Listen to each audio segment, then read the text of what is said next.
Friends, पिछले भाग में हमने पढ़ा था संध्या कुणाल को भैया से बचा लेती है और कुणाल भी जानबूझकर एक शर्त रख कर आता है कि संध्या की शादी 15 दिन में करा के दिखाओ, ताकि संध्या के घर वाले ज़्यादा सोचे नहीं और नीरज से उसकी शादी तय कर दें।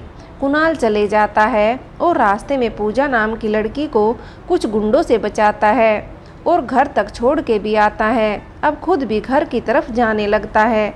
अब आगे कुणाल घर की तरफ गाड़ी चलाते हुए यही सोच में डूबा है कि वहाँ से तो बच गए, अब घर जाकर क्या बहाना लगाएंगे। संध्या का फ़ोन आता है। हेलो, कहाँ पहुँचे? संध्या बोली, अभी रास्ते में हूँ, बस 1 घंटे में पहुँच जाऊँगा। कुणाल बोला, आपके घर से बार बार फ़ोन आ रहा है, मैंने तो नहीं उठाया, पर डर है मम्मी पापा के फ़ोन में आ गया तो।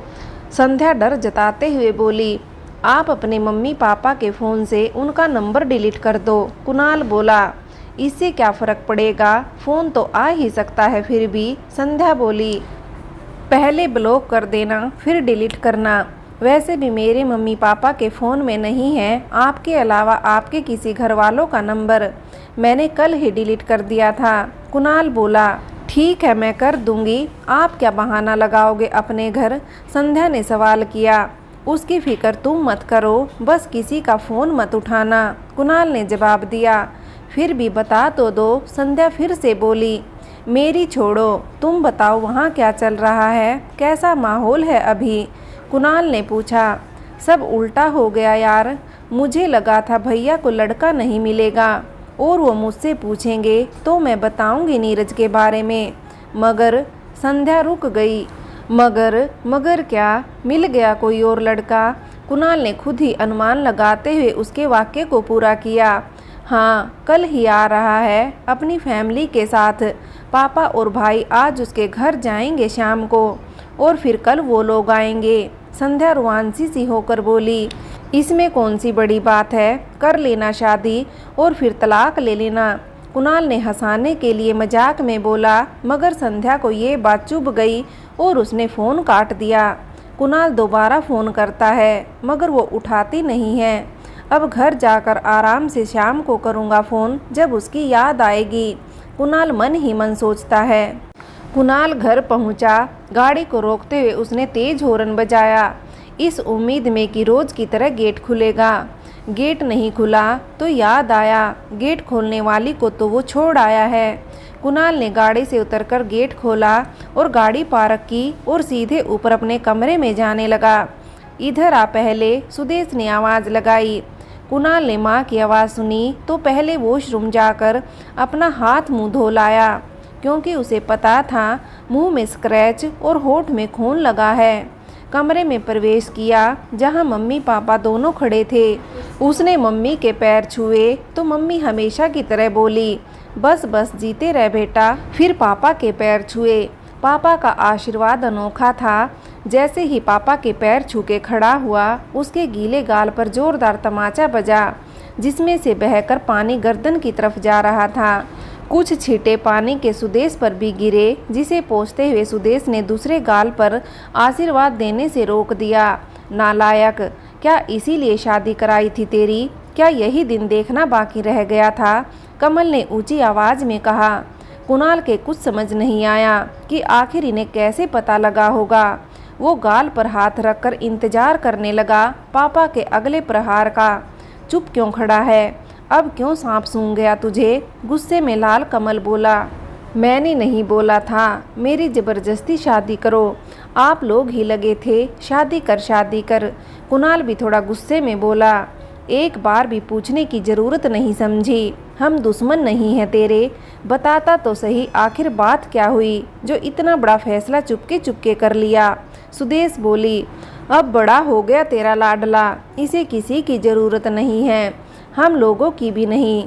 कमल ने टेबल में अखबार के नीचे से तलाक के कागज़ निकालकर कुणाल की तरफ फेंका और बोला, ले जा इसे, शकल मत दिखा मुझे, कुछ पूछने की ज़रूरत नहीं है मुझसे आगे। इतनी प्यारी बहू थी, ज़िंदगी खराब कर दी उसकी भी।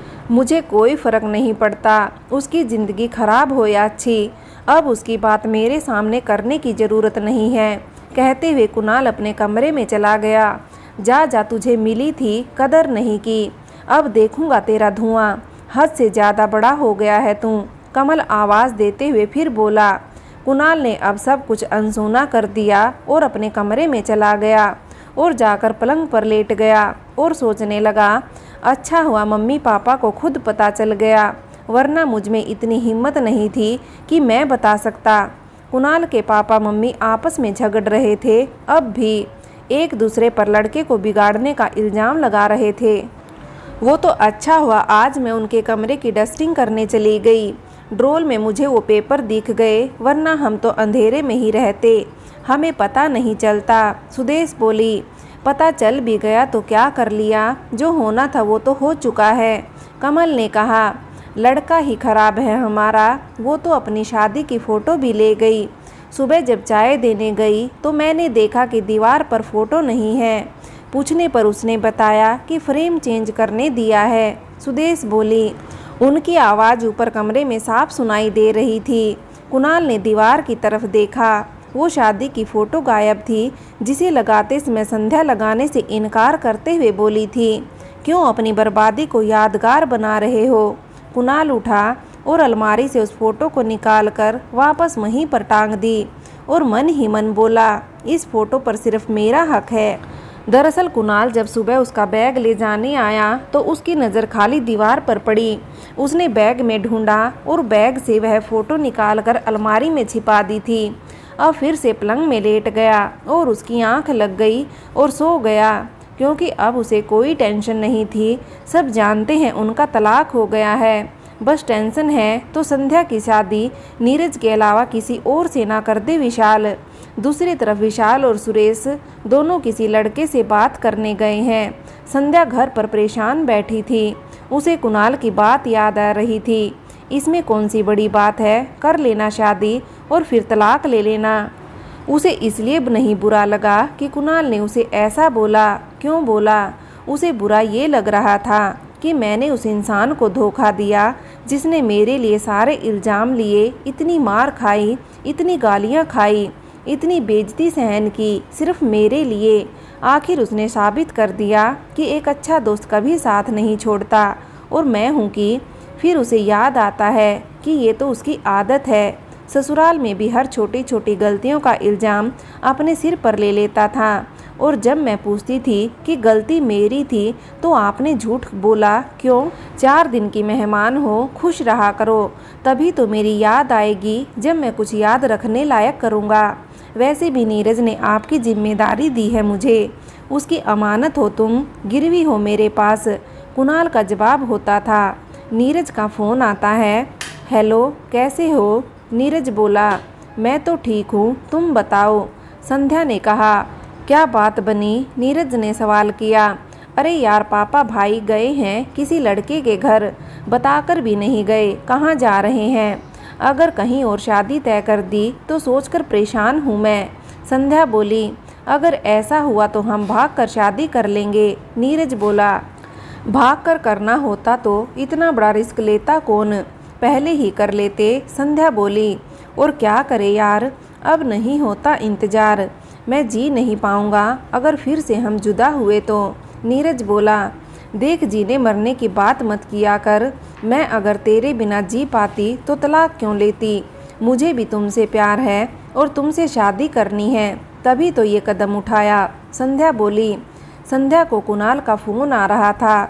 चलो मैं आपसे बाद में बात करती हूँ, कुणाल का फ़ोन आ रहा है। संध्या बोली, सुनो, अब ये कुणाल से बात करना कम कर लो, इससे क्या लेना देना, अब तलाक हो गया और ये फ़ोन क्यों कर रहा है। नीरज ने कहा, ये क्या कह रहे हो, दोस्त है मेरा और वो भी कम मुश्किल में नहीं फंसा मेरी वजह से, मेरी बहुत मदद की है उसने। संध्या बोली, ओके बाबा ओके। नीरज बोला, मर्जी आपकी है, मैं तो ऐसे ही बोल रहा हूँ। संध्या ने फ़ोन काट दिया।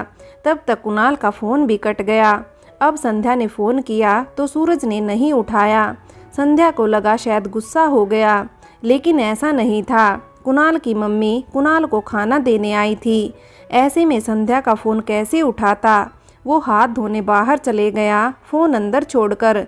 दोबारा फ़ोन आ जाता है। संध्या की मम्मी देखती है कि किसका फ़ोन है, तो संध्या लिखा होता है।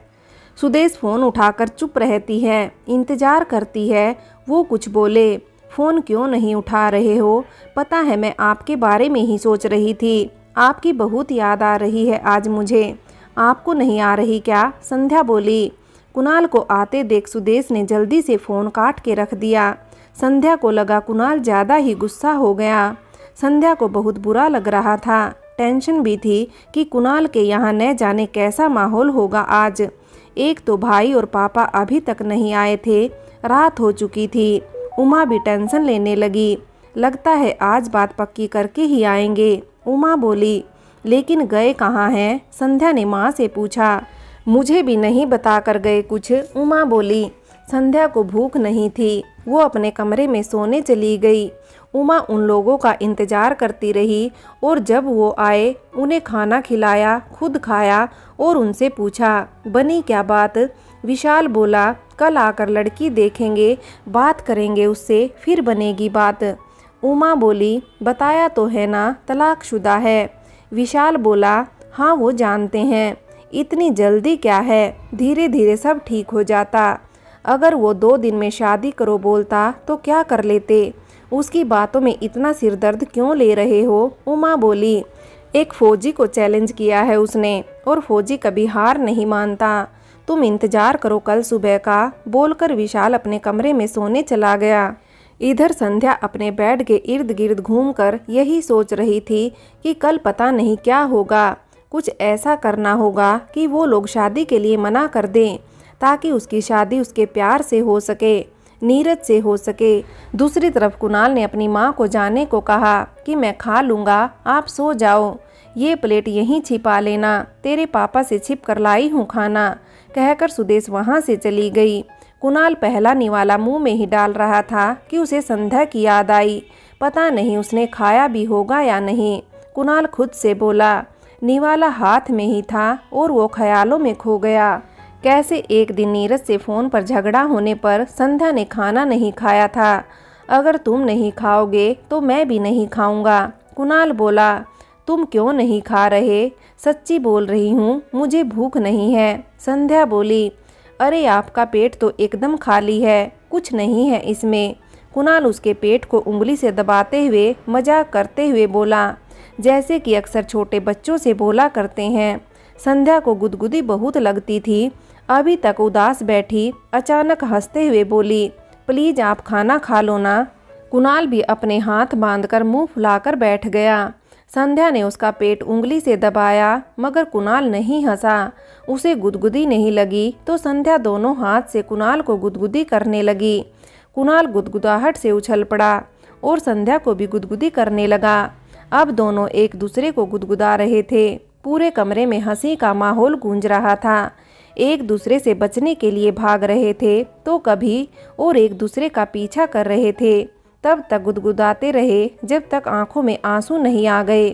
फिर दोनों हंसते हंसते थक गए और बैठ गए। अब कुणाल ने एक निवाला तोड़ा और संध्या के मुंह में डालते हुए बोला। अभी हकीकत में कुणाल की आंखों में आंसू थे और हाथ आगे की तरफ जैसे किसी के मुंह में डाल रहा हो। अभी उसका सपना टूटा नहीं था। वो एक निवाला आगे किसी को खिलाते हुए जमीन की तरफ छोड़ देता और उसे एक और निवाला खुद के मुंह में डालता। ऐसा करते करते 2 रोटी खत्म हो गई। अचानक उसके फ़ोन की घंटी बजी, उसका भरम टूटा और उसने देखा उसके आगे ज़मीन पर बहुत सारे रोटी के टुकड़े गिरे पड़े हैं। बिना नाम के नंबर से फ़ोन आया था। कुणाल ने उठाया और गुस्से में फ़ोन काट दिया।